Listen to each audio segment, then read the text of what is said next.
नारायणीयम् अध्याय 46 विश्वरूप प्रदर्शन वर्णनं वियोगिनी।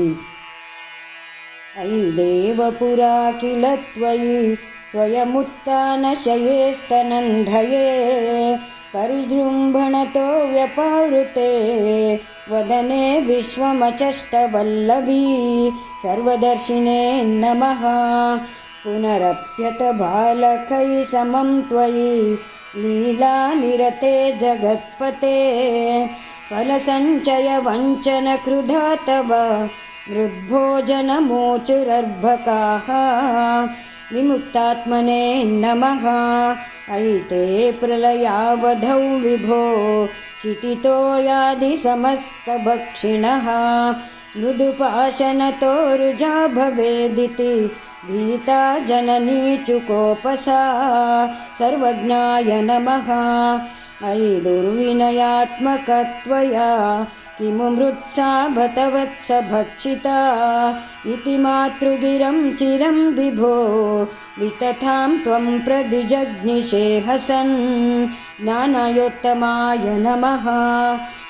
अयि ते सकलैर्विनिश्चिते विमतिश्चेद्वदनं विदार्यताम् इति मातृविवर्तसितो मुखं विकसत्पद्मनिभं व्यदारयः सुरताय नमः।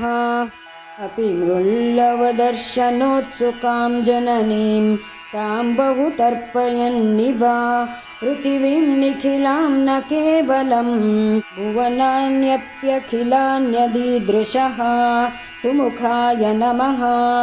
कुहचिद्वनमम्बुधि क्वचिदभ्रं कुहचिद्रसातलं मनुजादनुजा क्वचित्सुरा ददृशे किं न तदा त्वदानने सूक्ष्माय नमः। कलशाम्बुदिशायिनं पुनः परवैकुण्ठपदादिवासिनं स्वपुरश्च निजार्भकात्मकं कतिधा त्वां न ददर्श सामुखे सुघोषाय नमः।